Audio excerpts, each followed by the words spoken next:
Assalamualaikum warahmatullahi wabarakatuh. Selamat siang Sobat BSI.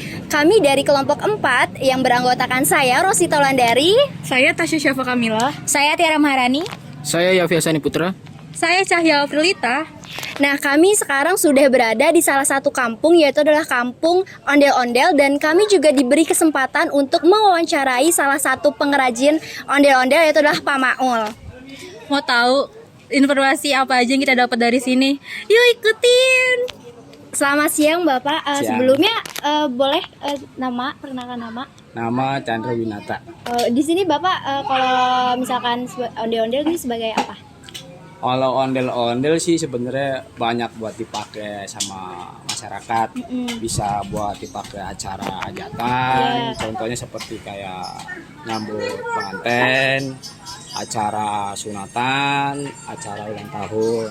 Bisa buat dipakai majang di sekolahan, buat di depan pagar tuh. Iya. Bisa buat di kelurahan bisa. Berarti acara-acara besar juga Buat bisa. acara-acara besar, buat ikon-ikon juga bisa. Berarti kan ini kan Bapak sebagai pengrajinnya juga. Berarti pembuatannya pun Bapak ikut terlibat nih. Ikut alhamdulillah. Untuk proses pembuatannya tuh berapa lama sih Pak kira-kira? Kalau buat pembuatan sih sebenarnya nggak begitu lama sih. Yang penting bahan-bahannya kumpul semua. Paling telat ya 2 hari 3 hari udah kelar semuanya. Nah kalau buat yang mau belajar nih biasanya kan itu ada pelatihan khususnya gitu nggak sih Pak? Kalau buat belajar sebenarnya sih ada buat khusus buat belajar ya paling kita pahami dulu gitu. Ini cara pembelahannya kayak gimana, terus cara pemotongannya gimana gitu. Terus, Berarti dari rangka-rangkanya itu emang udah diukur gitu ya Pak? kalau bikin kerangka ya emang diukur. Kan kita kan pakai meteran. Iya. Cuman kalau yang udah biasa banyak jarang-jarang pakai meteran, paling cuma dipiling doang Oh, gitu. iya, Biasa iya. biasa pahitnya gitu bahasa kasarnya. Gue biasa bikin kayak gini, gak usah pakai meteran. Udah. Paling kalau yang baru-baru belajar ya paling pakai meteran. Ini panjangnya berapa, lingkarannya berapa, ini berapa, ya udah gitu. Tapi ada perbedaan gak sih Pak? Kan ondel-ondel tuh kan ada yang cewek, ada yang cowok tuh. Nah itu tuh bedanya tuh gimana tuh? Mungkin dari warna wajahnya atau dari ukuran badannya? Kalau buat perempuan mukanya putih kayak gini. Kalau yang lelaki mukanya merah kasar. Kalau kepalanya terbuat dari apa sih Pak? Ini dari fiber asli. Dari bahan kimia. Bukan dari kayu ya? Bukan. Tapi kan kalau dulu identiknya dengan di kayu diukir kan ya kalau dulu. Dulu ada kayu, ada yang buat dari pengki, sama yang dari tanah merah. Dicetak tuh kalau tanah merah. Iya dicetak, kalau dari tanah merah dicetak. Lebih gampangan sekarang sih bikin daripada yang dulu. Kalau yang dulu kita harus getok-getok dulu, yang dari kayu. Kalau yang dari tanah merah kita harus ngebasahin dulu, diukir-ukir dulu gitu. Tapi kalau untuk dari semua kerangka nih yang paling susah dapetin bahan itu apa? Kalau dari kerangka bahan yang susah di pundak. Oh di pundak. Itu di pundak bambu. Bambu semuanya bambu. Apa bambu? Bambu semuanya bambu. Tuh. Yang susah di pundak satu doang. Kebanyakan bikin ondel-ondel kerangka lebih sulit di pundak satu. Kan ada 2 pundaknya. Iya. Ini kan yang pundak satu, saya bikin pundak satu.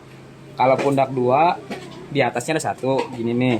Ini kan pundak 1, pundak 2. Pundak 1 sama pundak 2 lebih panjangan pundak 2. Jadi yang pundak 1 di dalam. Takutnya dia nggak sama pundak 1 sama pundak 2 pas dimasukin ke sini takutnya malah miring begini. Oh iya benar. Gitu. Oke, ada yang lain? Kapan sih Bapak jadi pengrajin ondel-ondel? Sama motivasi Bapak jadi pengrajin ondel-ondel itu apa Pak? Ya sebenarnya sih nggak sengaja. Iya benar, sebenarnya sih nggak sengaja. Awal iseng-iseng main gitu ya kan, ngeliat. Lihat dulu, lihat. Tuh waktu masih bujang, waktu masih pacaran. Iya. Diajarin sama bapaknya yang perempuan kan. Iya. Ayahmu. Nih sini, ayah ajarin lo biar bisa katanya. Oh iya. Biar bisa diajarin gini. Terjun sih dari 2017. Terjun dari 17. Berarti sebelum Covid ya? Iya sebelum Covid. Sampai sekarang alhamdulillah diterusin masih. Berdua sama Abang Ipar, cuman Abang Iparnya lagi main di Priuk. Udah, ada lagi. Udah. Ya, terima kasih. Kalau bisa kalau muter daerah-daerah sini nggak? Kalau muter nggak daerah sini, paling kita muter di daerah Tangerang Selatan. Ini di bawah berarti jalan kaki atau naik mobil? Naik angkut mobil. Tapi kalau kayak gini disewain nggak sih, Pak?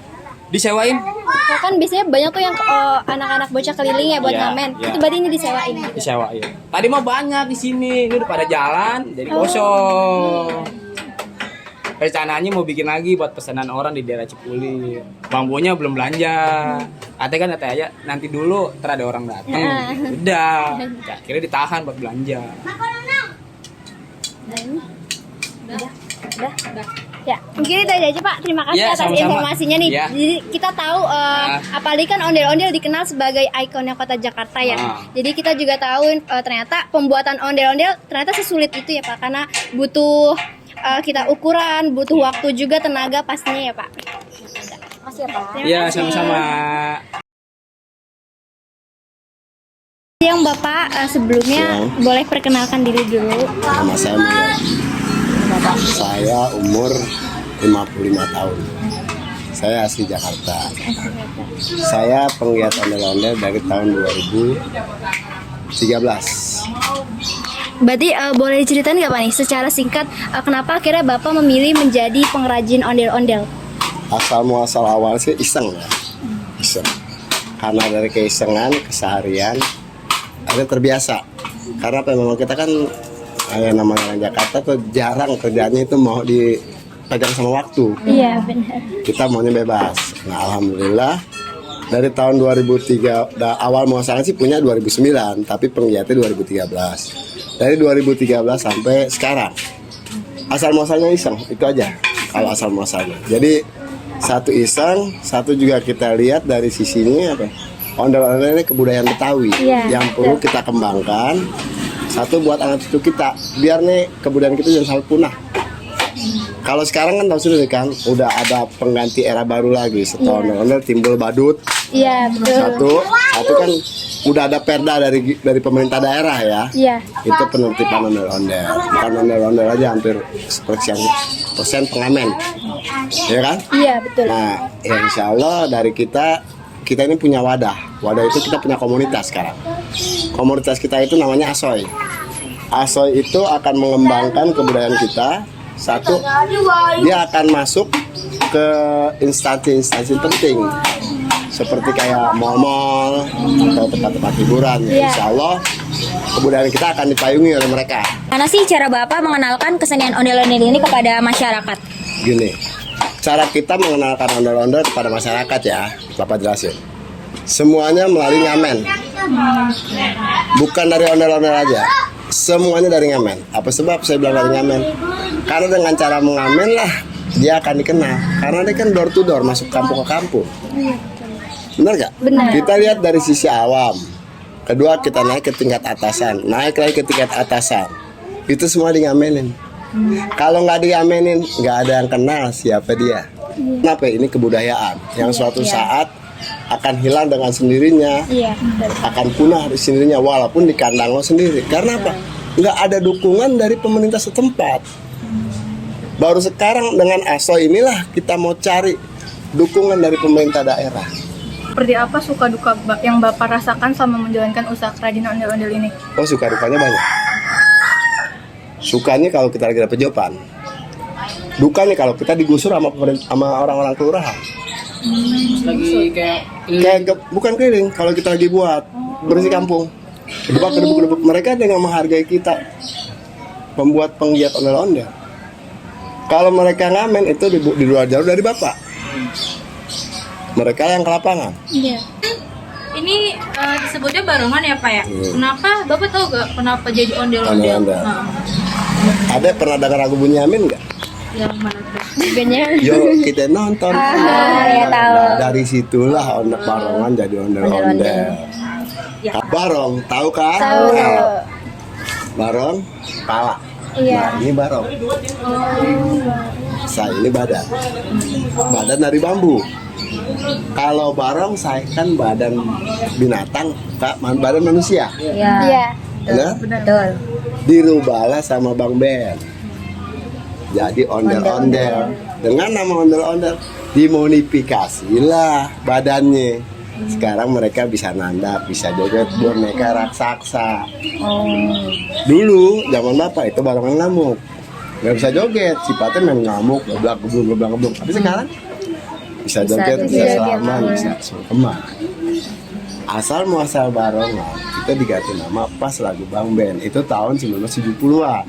Mungkin itu saja Pak, terima kasih atas informasinya, karena dengan begini kita juga sebagai anak muda jadi tahu sejarah dari ondel-ondel seperti apa. Sekian wawancara dari kelompok kami. Semoga informasi yang kami berikan dapat bermanfaat bagi kalian semua. Wassalamualaikum warahmatullahi wabarakatuh.